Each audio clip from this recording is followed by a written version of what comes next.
Hey friends, just dropping in for a moment on my daily walk. Feels like it's the way I do things at the moment. Today I want to speak about the difference between the highest self and the deep self. And it's an important difference to get.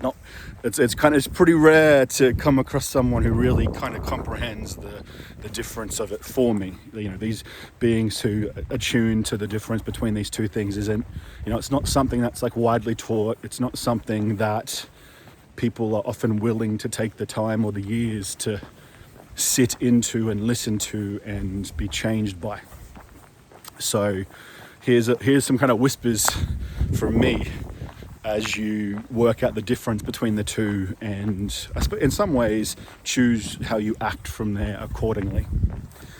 So you can think about the higher self as it's like light energy. It is masculine energy. It is not necessarily of this earth energy. It's the highest self. You can see gurus sitting on their seats, their thrones, as the one with the information, the knowledge. They are embodying their highest self, or some form of their highest self anyway. That's highest self energy. That's how highest self presents. The deep self is not just on the throne, it's in relation. The deep self is the result of what emerges through us and rises in us and comes alive in us when we are initiated by the human experience on earth. When we actually learn how to be initiated by this life. So you can feel instantly this different energy between the highest self, the highest timelines, the vibrational resonance of the one who comes into their light, to the one who is initiated into their matter, into the myth of their being, into their story on earth. One is kind of, in some ways, it's like the sun. It's really bright, but it's removed.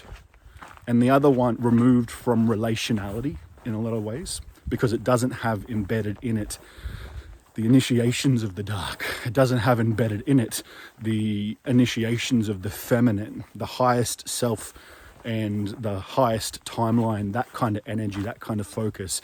It actually doesn't include an embodied relationality within it. Now, someone out there might be like, that's what the highest self is, but it's not.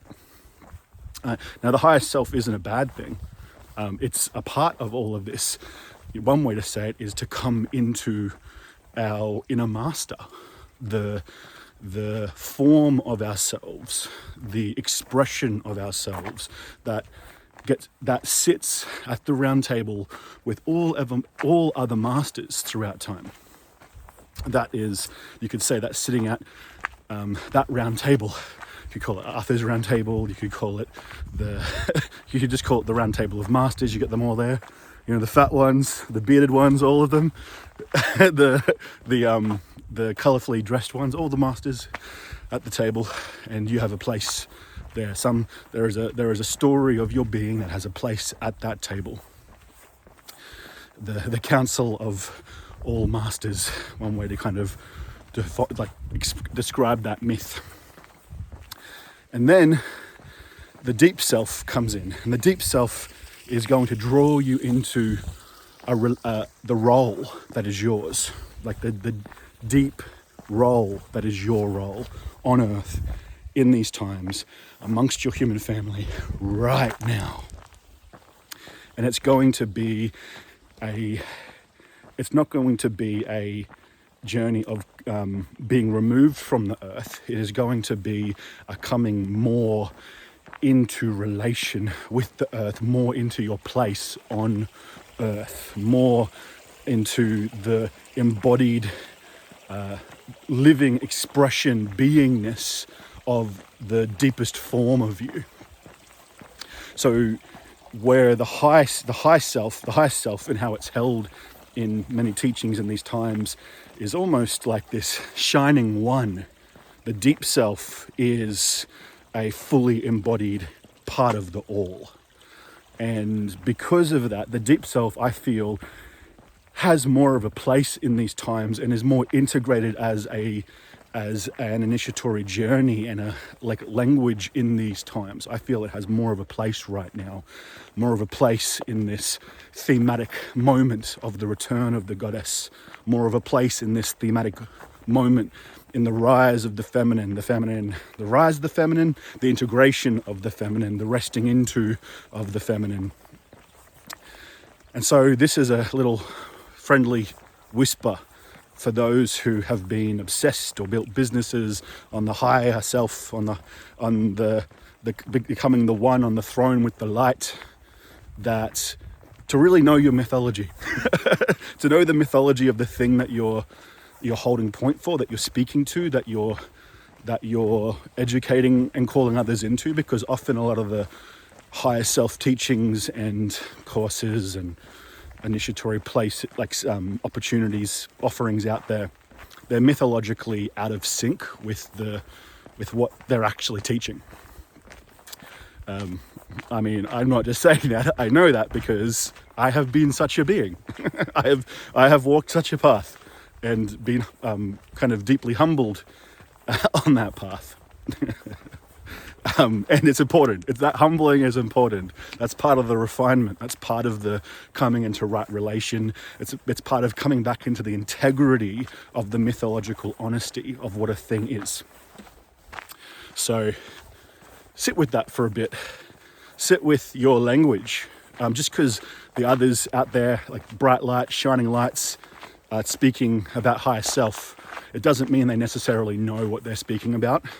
It doesn't necessarily mean they're kind of like bringing in language that isn't actually the higher self. It's like they have a sense of a thing inside them and they're speaking to it from oftentimes it is from a place of having a relationship with the higher self inside that they are, but also it's kind of like, oftentimes it's like 12-year-olds, teenagers beginning to talk about the higher self.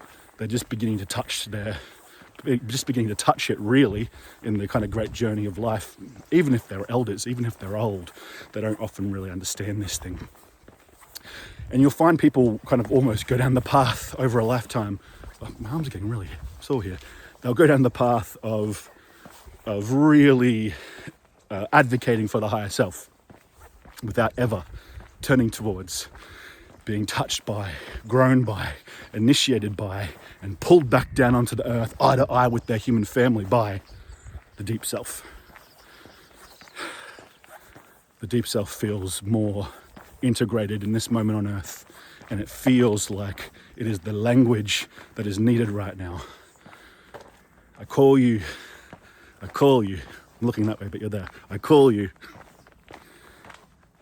to turn towards your deep self, to reflect on your use of the language, the higher self, the highest self. Just gentle that language for a bit. Let the deep self touch you. Let the deep self rise up, turn towards the deep self. And it won't just have you fractured and removed. I call it like a UFO. A UFO is like, it's like disconnected from the ecosystem of life.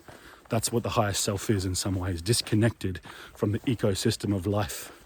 It might be aurically pure or architecturally light, but it is not necessarily embedded into the ecosystems of life on Earth.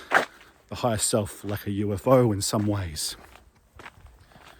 The deep self, like a tree, rooted into the earth, breathing oxygen into the air that other beings breathe into their own lungs, part of the ecosystem, not just surviving in it, but essential to it.